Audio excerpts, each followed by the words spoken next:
The following is a presentation of KSL Sports. First and 12. A total roundup of BYU and Utah football and the expanded Big 12 Conference. Brought to you by Macy's Grocery Stores. Your hosts are Mitch Harper and Alex Kirry on KSL News Radio and the KSL Sports Zone.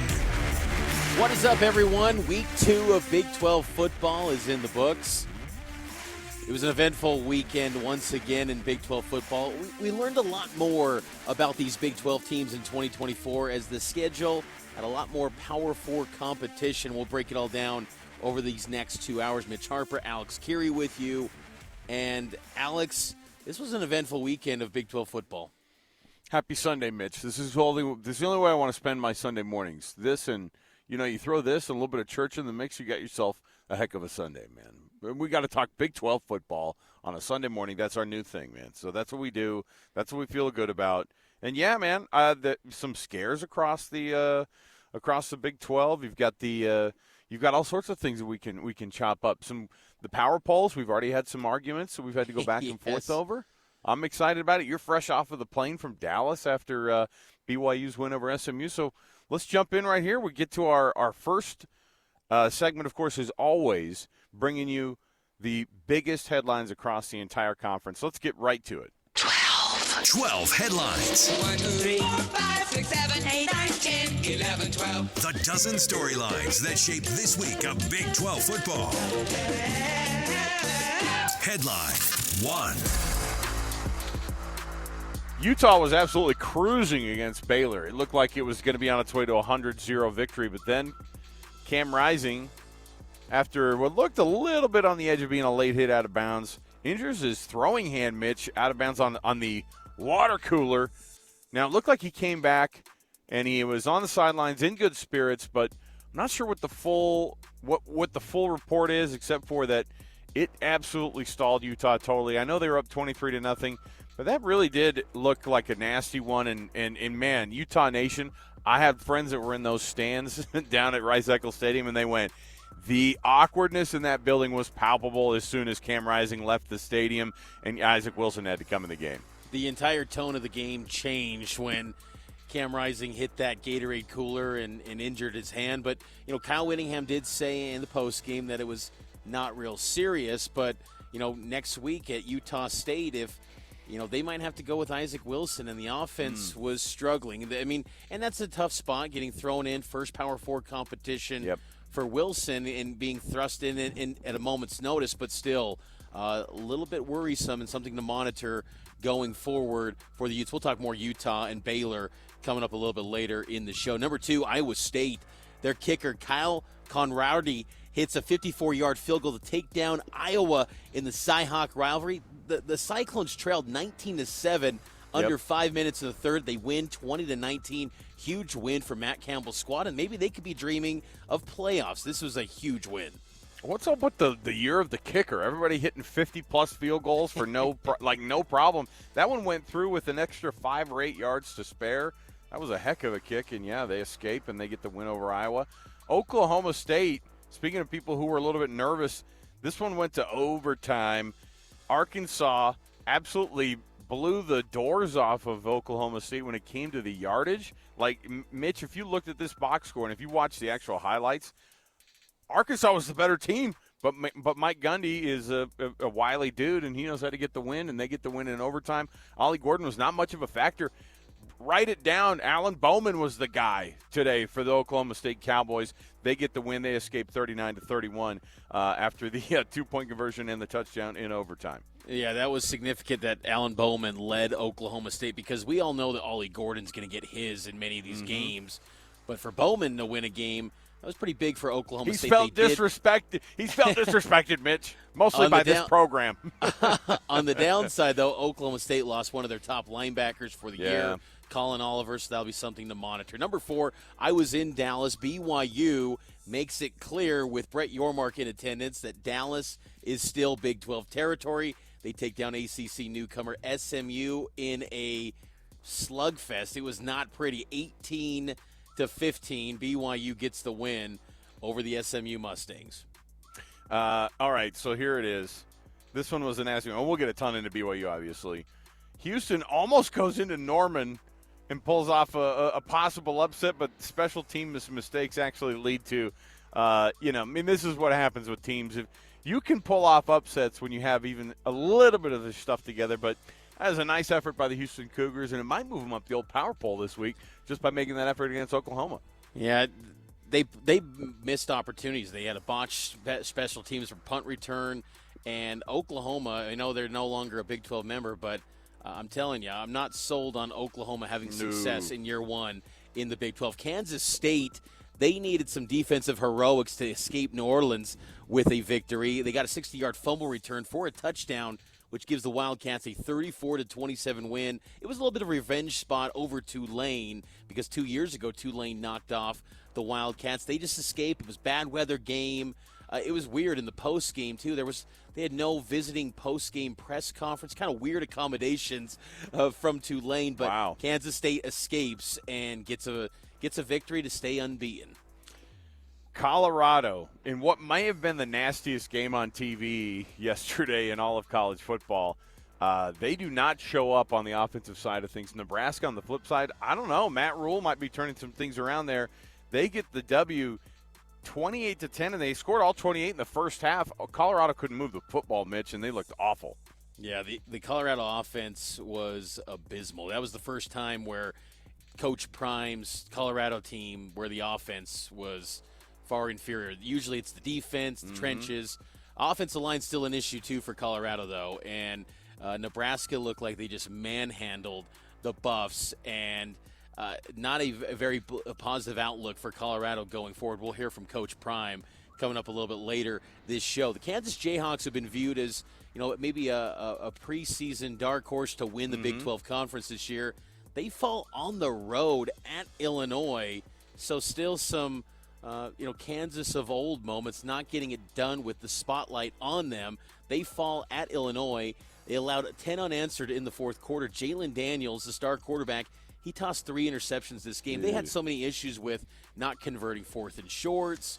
They just could not get it done against Brett Bielema in the Fighting Illini. We were looking to move up Cincinnati this week, early on in this game that they took on Pitt this week, and you go, man, my goodness, they're going to go up in the power poll. Not so fast. They were up 27-6, and they blew the lead. Pitt gets the win 28-27 in Cincinnati. Looked like a lot like Cincinnati that we had on the power rankings before. Yeah, I can't get a real sense of Cincinnati, who they are yet. I mean, I thought there were positive signs, and it was good to see Dante Corleone back in the lineup after, this offseason he had the heart issue where you thought he probably should just retire, but he's back in the lineup, had an impact for Cincinnati. But, that team I think is improving, but still not getting the job done. Those are the type of losses where, Scott Satterfield's been, fighting an uphill battle to win that fan base over, and you kind of missed out on an opportunity to win people over. Arizona State, what a huge night for them, and they've become one of the great stories in the Big 12 in the early part of the season. They built a huge first-half lead against Mississippi State. Cam Scadaboo rushed for 262 yards in the victory, and Arizona State gets their first win in program history over an SEC team. They took care of business, taking down Mississippi State. Yeah, and it's not the SEC team that you want to write home about, but, I mean, my goodness, you take what you get. Kenny Dillingham fans are coming out of the woodworks, and I love it. I love the crowd being like, yeah, we've seen this before. We're walking away with a huge victory. I'm going home. I know it was hot temperatures, but you got to act the part, too, if you're going to be this year's West Virginia in the Big 12, Arizona State. So congrats to them. Number 10 on the list, Texas Tech getting crushed by Washington State. No Taj Brooks. That's a real problem. Like, we actually looked at this game and said, man, Texas Tech is going to have a hard time with Washington State, and that's exactly what happened this week. Texas Tech is a mess right now. And, look, Washington State's a good football team. They're okay, but Texas Tech was not competitive in this game.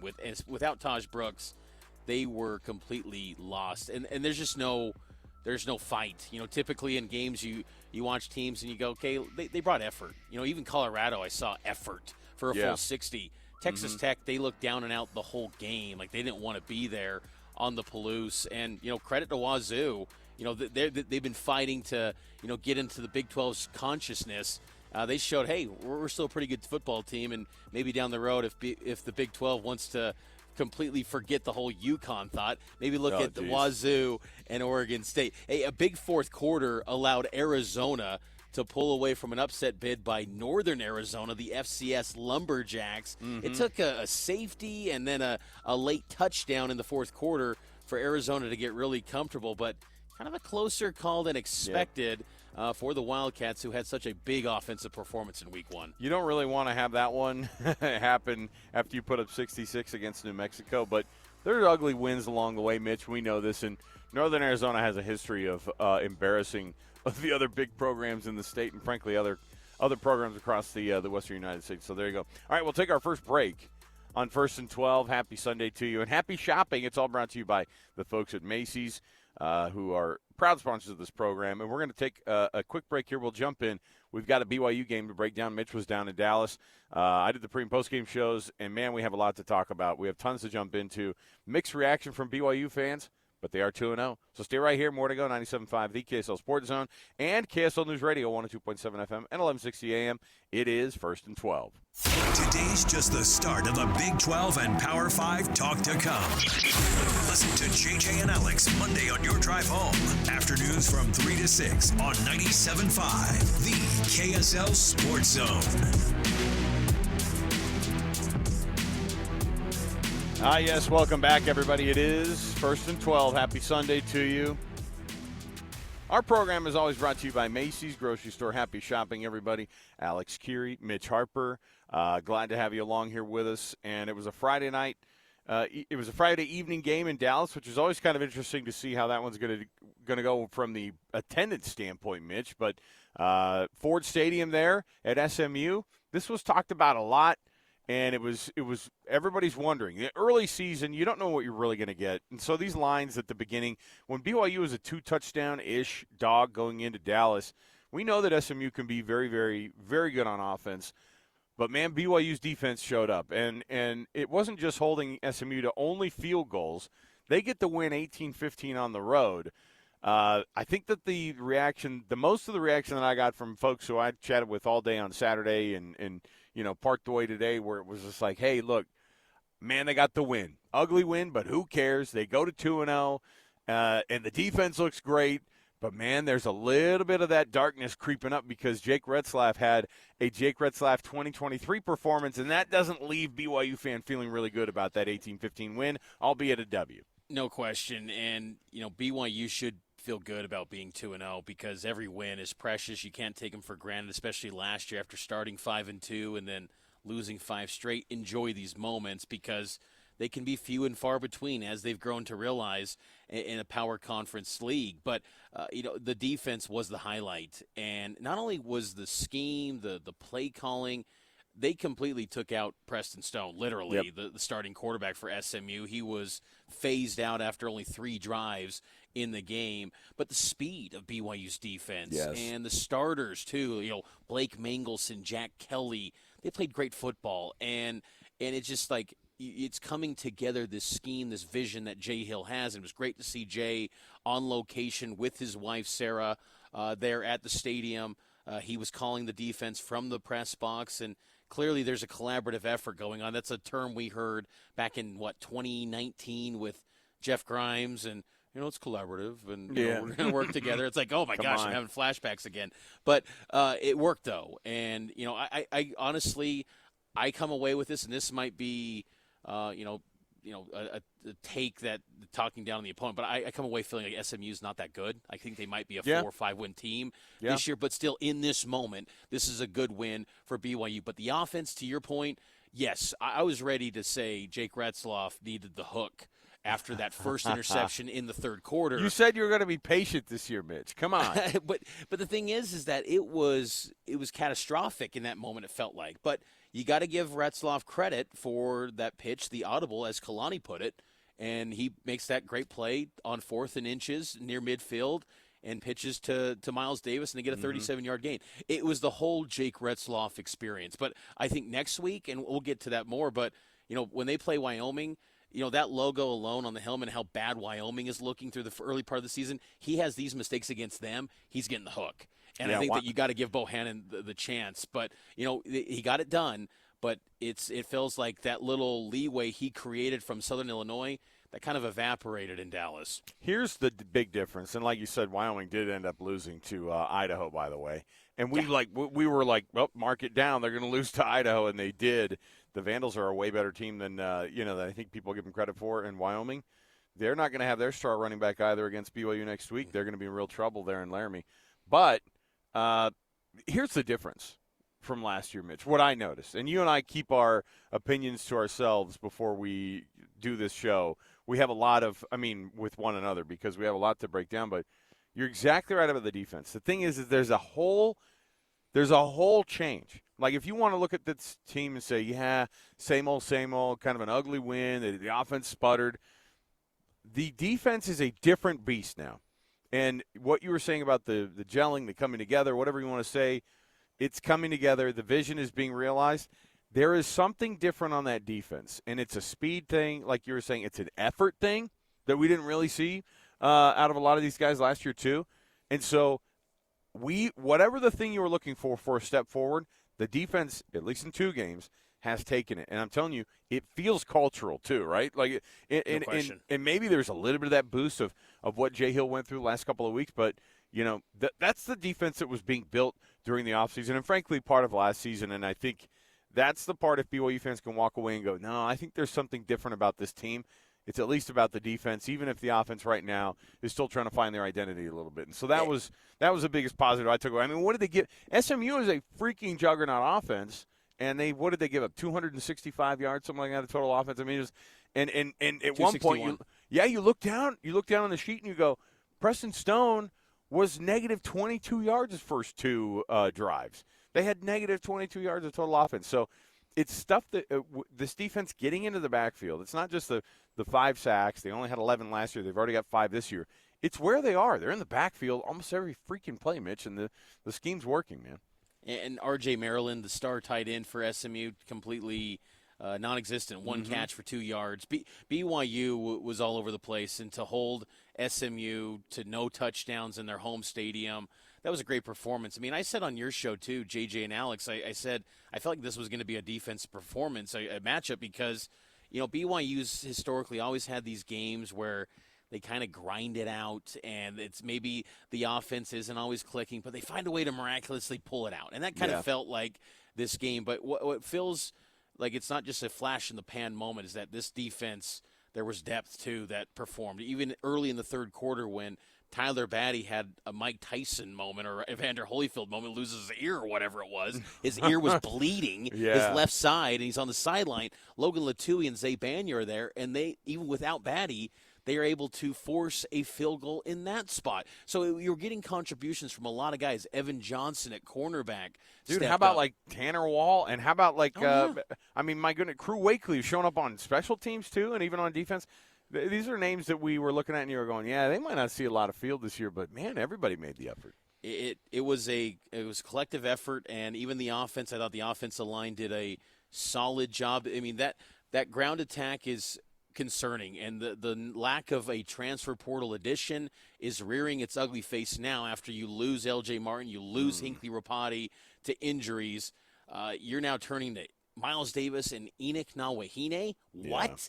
Yeah. Kalani told me at Big 12 Media Days, I really like Enoch Nawahine. And I thought, okay, I'll store that away for a year or two from now and kind of use that as a nice little footnote. I didn't think week 2 we'd be seeing Enoch Nawahine get and run. He didn't play at all during fall camp, and then he comes up with a big touchdown run. So it also reminds me of what we think we know about these teams or how these games are going to play out. Some unlikely sources emerge, and for BYU, that happened. And it'll be interesting to see what they do going forward with more of these guys getting film and opportunities if they can continue to sustain this. But that defense, though, gives you a lot of confidence that, hey, maybe if the offense is struggling still, they can win a rock fight. And that was something you couldn't say in years gone by. The broadcast kept going, Enoch, not Wahine. And I was like, okay. Even these guys weren't ready to see the four-string running back going in. All right. Andre Ware was ready to just give the hook to Preston Stone. These guys will play harder. They will tell you. I was like, wow, geez, Andre Ware is just ready to bury Preston Stone here. Andre Ware is allowed to talk trash about SMU all he wants. He threw for 518 yards in one half against them one time. So that is very true. But BYU gets a big win, 18-15. You'll hear from Kalani Sitake coming up next. First and 12, brought to you by Macy's. Mitch Harper, Alex Kirry, here on KSL News Radio and the KSL Sports Zone. The following is a presentation of KSL Sports. First and 12. A total roundup of BYU and Utah football and the expanded Big 12 Conference. Brought to you by Macy's Grocery Stores. Your hosts are Mitch Harper and Alex Kirry on KSL News Radio and the KSL Sports Zone. Happy Sunday, everyone. First and 12, Week 2. Mitch Harper, Alex Kirry with you here on KSL News Radio and the KSL Sports Zone, a weekly check-in on Big 12 football. BYU goes into the traditional Big 12 territory. Now it's, I guess, ACC territory in Dallas. That's takes down SMU. That's an East Coast team, 18-15. Mitch. Absolutely. You knew that. Them and Stanford, just classic East Coast. Oh, it just makes so much sense seeing SMU in the ACC. But it was a big win for the Cougars, taking down the Mustangs. And I got to say, in Gerald J. Ford Stadium, nicest visitor press conference room I've ever been in. Wow. And Kalani Sitake spoke to the media after the big win, and here's what he had to say. Glad we got the win. Just really proud of the team, the way the guys stuck with it. I mean, it was a tough game. You have to give a lot of credit to SMU, Coach Lashley and his staff. I mean, they had them ready, and there's a lot of talk about the offense on both sides, and it came down to overall team win. We needed all three phases to win the game, and obviously not our best performance, but you have to give a lot of credit to SMU for what they did. And we'll have to find an answer and find a way to get more efficient in all three phases, and there's room for us to improve on all three phases. I don't want anyone to feel like they should be patting themselves on the back. This is a opportunity for us to play at our best. We didn't do that tonight, but I have to give a lot of credit to SMU. I thought they played a great game. I thought they had a good scheme, and they executed really well. We made some mistakes still, but I think you're going to hear me say that every game.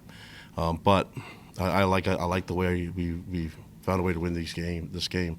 In the past, we've been down or had turnovers, and guys hung their heads in the past, and now the guys are fighting through and not giving up. So, I mean, to get the ball back and then turn it over and then get the ball back again, that's the leadership on our defense, and our staff, our coaches, and the guys' belief in each other. But you just have to go through some adversity for these guys to trust each other like that. So we'll move on to the next phase and try to make sure that our statement 3 is a little bit better than what we did in the first 2 weeks. But happy to be 2-0 right now, and excited about the next move. And I'm going to learn from this and get better. And some guys got banged up, and guys were able to step in, and we felt good about our depth, and we had to go to it a little bit. So, we're going to have to see how we feel tomorrow and have an extra day to heal up. So some of those guys will need that extra time before they can get to the game next week. So any questions you guys have for me? Working for defense tonight, hold us and do the no touchdown in this game. I think guys are just executing the scheme. I mean, we've gone against this scheme before, but I think that we know it can be a high-powered offense, and both quarterbacks for SMU are very talented. So we just knew that we had to just keep – I mean, as long as we play assignment sound football and make it hard for them. I mean, they got some chunk yardage, and they got some yards, and we're able to advance the ball. But just allowing them to settle for field goals, I think it helped us win this game. I mean, I think early in the game we got a stop on 4th down. I'm not sure, but I think we got a stop, and then I think maybe they thought, okay, if they're going to get in field goal position, they're going to just kick it. And hats off to their kicker. My goodness, this guy was automatic, and he even kicked into the wind on some deep balls, and I was really impressed with his leg. So if we didn't know much about him before, we do now, and he was a huge weapon for them. And we missed one, and he was able to make all his kicks, man. That was impressive. Did you feel like you had to go for it on 4th down from midfield, turned out to be a great decision? Yeah. Take us through why you made that decision. Felt good about it. Just felt good about it. didn't look at analytics and things like that. Just felt good and looked at our guys. We even took a timeout, and people wanted us to think about it a little bit more, and I just still felt good about it. I liked the look in the eyes of our guys, and they felt like they could do it and felt confident about the call, and the way we went. It just felt right. So, and I'm glad that the offense executed it well, and we got the conversion. Did you change the play on that timeout, or did you keep the same play that you had on before?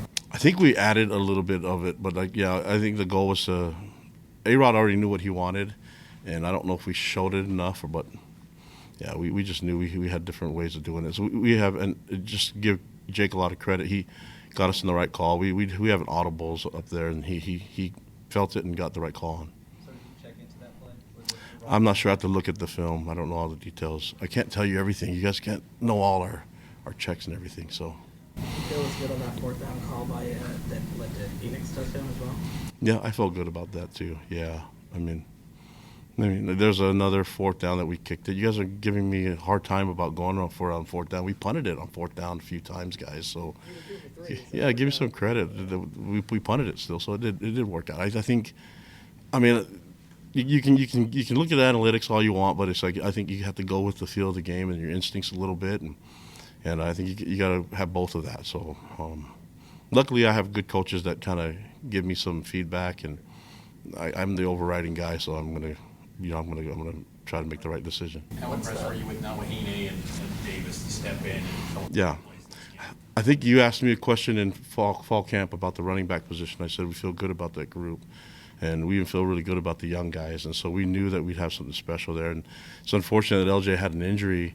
That kept it. He got banged up, but I think he'll be okay. We'll see. We'll have to kind of assess it tomorrow, but it's something that was brand new that just showed up, and then same thing happened to Hinckley, and we'll have to see how it works. Mitch, what I loved about Kalani's attitude was he was so I listened to his comments going into the locker room, and it was like he was seeing red, man. He was absolutely beside himself with the mistakes that they were making. We got to score the football. Like he was calling out the offense. It was just 100% calling out the offense. Defense is solid. Defense giving us chances, but the offense got to score the football. He was like yelling it, as he's walking into the it locker looked like room. a blue version of Kyle Whittingham. It was basically he was fired up, and the voice was higher pitched. Like he was definitely like still in that yelling mode.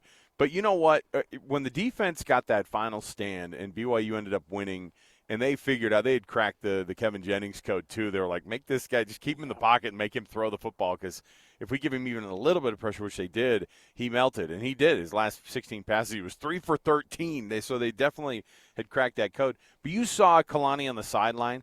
It looked like he was fan number one of this BYU team and of this BYU defense. Those are his guys, obviously, because he's a defensive coach. But man, he blew up and was just so excited, and he was so glad that his guys got it done. I know he stepped it down. He gets pretty more chilled out, by the end of when it gets to the press conference time and talks about some of these good performances. But yeah, Kalani showed up for this one on that defensive side of things, and he called out his guys, and they ended up getting the win. So congrats to Kalani. They're at 2-0 now. But they were at this point last year. That's why a lot of people feel like there were some definite vibes where it's like, yeah, you don't feel good about the offense. Lots of mistakes, but they're still at 2-0. And I guess if you look, we were looking at this matchup, and they're really staring 3-0 at the face if they can get Wyoming and Laramie next week in their out-of-conference schedule. And I think we all looked at 2-1 as being like a really good go in their out-of-conference schedule. Alex, I could draw up a scenario where BYU could be 5-0 in September. No! You don't do this to BYU fans. Wyoming, don't you give them hope, K-State in Provo. K-State looked beatable. And then Baylor, who doesn't have an offense. I'm just saying, like, if BYU's defense shows up in every game, they've got to be the mainstay. I'm getting way ahead of myself, but I think you could draw it up potentially. I just think there's a chance because of the defense, how good that defense looked. See, but here's how this is why this feels bad. We said this all last year. Hey, defense keeping you in games. Like, that is not the place you want to be, but yeah, you're right. I don't You're feel right. like we I get did, it. though. I feel like we were on these Sundays mornings. We're like, I don't know if they can keep winning like this, guys. I don't know if this is going to work. Whereas I feel like that defense can put them in a game against anyone in this league. Yeah. Like if that defensive performance shows up every week, they can compete for a full 60 against nearly everyone in this conference. But the offense, All right, we'll take that's another a whole break different story. here. I mean, that's where it gets real for sure. sideways. We'll have to see what happens because 1 week to the next, everybody's attitudes change. Mitch is already saying, put in Gary Bohannon. My goodness. There's a lot going on. We got tons to break down still. And we got our Sound Roundup. Sound Roundup coming up classic. next. We're going to – yeah, we got lots of stuff to jam with and to get excited about. So stay right here. More to go right around the corner. It is 1st and 12, 97.5 the KSL Sports Zone and KSL News Radio. Big 12 Sound Roundup. Check 1, 2. The best bites, cheap shots, and excuses from Saturday's post-game news conferences.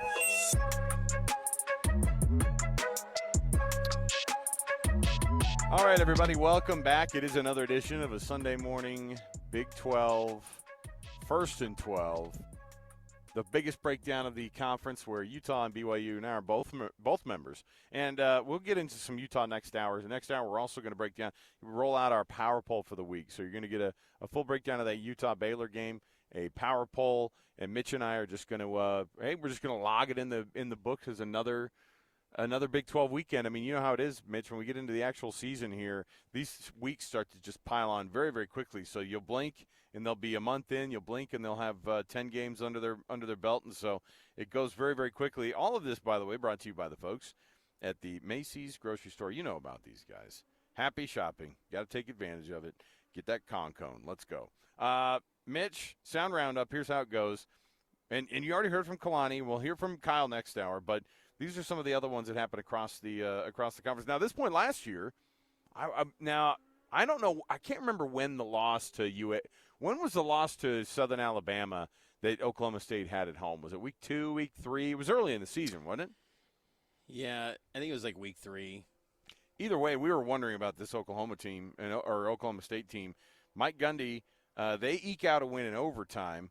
And it was a classic Mike Gundy moment at the dais there after the game. Here's what he had to say about Oklahoma State. You know, the one thing is you guys that cover us, you come here, you're always going to see a good game. That's one thing. You get your money's worth here. You know, we're sold out, and I think people, they know they're going to see a good game here. It's a lot of fun here. Unfortunately, it's hard on coaches. There were so many things in that game. As I shared with the players, there'll be a lot of really good teaching and coaching, not only for the players but for the coaches. There's just a lot of things that happened in that game that were very unusual. But as you said, you're correct that college football, that's why people love to watch it. Every game matters. That's so Mike Gundy because, one, Oklahoma State, they do put out thrilling games. They're either, one, they're going to be down big and then they're going to have an epic comeback as they did on Saturday against Arkansas, down 14-0. And the question, too, that he got was, you know, it was some paraphrasing here, but he got the question of, you know, is this just kind of dang fun, just having these epic comebacks? And he says, well, you're always going to get a good game at Oklahoma State. Yeah, so. But he also sounds a little bit like a mob boss too, where he goes, we're gonna watch some video and. Well, there's going to be some people are going to be called out here, players and coaches. Like, everybody heard that press conference, like coaches, the whole staff, coaches, players, everybody's scared to death of Mike Gundy. You wonder, too, if Mike Gundy does these things in press conferences where he kind of just, improvises almost, and in a way to, like, get the Oklahoma State brand out there. Oh, yeah. You know, you almost kind of wonder if – he's doing this in a way to always just generate headlines, and I'm sure his SID just wants to pull his hair out all the time. Oh, yeah. With Gundy, but I mean, he just always gets on the national scene with his commentary. He's just one of those coaches at Big 12 Media Day where it's like, what's he going to say? You know, and he's one of those few people that's got that pull, and he just says kind of interesting things that are off the cuff sometimes, and he'll walk away from the podium. It's like, hey, get close to that mic. I can't hear that sound. Right. But Gundy, he does put out entertaining ball games at Oklahoma State, that's for sure. Iowa State had an entertaining win, and Matt Campbell's kind of the complete opposite of Gundy when it comes to personality. He's just like a football guy, Campbell is. But, man, the emotion of winning in Kinnick Stadium, a place they haven't won in a very long time, that meant a lot to him. It's a unique football game, and it takes everything you got to win a game like this. And, you have to have great leadership, and you got to have great leadership from within. Today was about our leadership, quite honestly. Our kids' poise was probably better than their head coach's poise at times. Our kids' poise and mentality to just stay in there and keep playing was incredible. And, that's one great thing about coaching is sometimes you learn from your players. And if you're humble enough to do it, and I've been really fortunate enough to learn a lot from our guys, but really grateful for them, really appreciate their effort. A lot of credit to Iowa. Coach Ferentz and his program is nothing short of exceptional. So a lot of respect for who they are, and that's why it is a big win to come here and win a game on the road like that. It is. It's like a punch card. It's like a coach's Mad Lib, right? Where you go, throw in respect to, fill in coach's name here. Now, obviously, he means it because Kirk Ferentz is one of the best in the game. But Matt Campbell is a guy who's has said on record, I want to copy our program off of Utah and Kyle Whittingham. Mm-hmm. And if you go through that kind of prism, you can hear him going through and just being very, very meticulous about kind of the breakdowns. Honestly, when they were losing, I thought, oh, boy, okay, Iowa State's going to struggle this first, against Iowa. Fine, they're going to have to get back on track here. But, we talked about this in the offseason, Mitch. Iowa State could be really scary, man. Coach Prime, it wouldn't be a Sound Roundup without getting something from Coach Prime. The Nebraska-Colorado former Big 8, matchup between these two teams. I've not been a big fan of the fact that they try to roll this one out like it's still a rivalry game. But don't tell that to Nebraska fans. When they had a big lead, I will say Colorado is an interesting study because they were down 28-3, I think, at the half, and they were still standing over guys after tackles like they were owning this entire game, Mitch. I was like, this is nothing more Colorado than losing by 4 touchdowns and standing over a guy after you tackle him. And it was funny because the Nebraska guys were just laughing. They're like, you see what's going on up on the scoreboard up here? But, yeah, here's what Coach Prime had to say, his reaction to that loss 28-10 there at Nebraska. That was the whole post-game, not speech, but conversation that we had. I can't wait. Everybody in this room is dealing with some type of adversity, and our young men are as well. So I want to see how we all respond to adversity. That's what illuminates us. That's what elevates us. That's what progresses us to the next level, how we deal with adversity. Everybody's got a piece of adversity they're dealing with right now, and those young men just dealt with it in front of millions of people. So we got to see how they handle it. I don't care what anyone says. I love listening to Coach Prime. I love his commentary. But you're right. The hovering over players, come on. I mean, Colorado got destroyed in that first half, and their O-line not protecting Shedeur. And you know what? Shedeur didn't have a great game either. He had a pick 6. So, Colorado has got to get some answers quick. It's not going to get any easier. They got a rivalry game coming up, and we'll get to what's the schedule ahead in the Big 12. Kansas State had a tough outing at Tulane. They escaped with the victory. Star quarterback Avery Johnson, not the greatest day passing the football. He's got to improve in that area if K-State's going to be the Big 12 champ that they aspire to be once again, try to get that second title in 3 years. This was Johnson on where he's made the biggest improvement in his game from week 1 to week 2 after that victory over Tulane. Just being able to battle through adversity. I feel like this is my first time, especially being down in a game, especially being on the road. It's harder to be down on the road. So we had to make our own momentum shifts, and the defense did a great job of getting us the ball back and stopping their offense. And then it was just up to us to get us back into the fight. We were playing from behind, and we had some guys step up and make some big plays tonight, and that's just what we needed. That's one of those guys, Mitch, that everybody's waiting for him to take that next step. He definitely got better this week. And, there are games like this. Look, you get a win and you scrape by, doesn't matter. I mean, K-State could also win a game next week 45-3, and you'd be like, yep, that's exactly what you're going to get from them. But if they also win a rock fight, which is kind of what they did, that's the type of thing that you have there. I think that's a little bit what Chris Kleiman's program is about. They don't really care what people think about them, and they'll get wins and just be like, yeah, maybe there's some mistakes there. We'll work on them, but that's still a team you got to be absolutely afraid of if you're other teams in the Big 12, including a BYU team who's going to have to host them down there in Provo. All right, let's take another break here. We'll come back next hour. Oh, boy, it's another week of power rankings, Mitch, and some movers and shakers. Some people are going to stay right in the same spot, but there's going to be some movement there at the top. We'll talk about it next and much more to go. It is KSL News Radio. It is the KSL Sports Zone, and this is First and 12.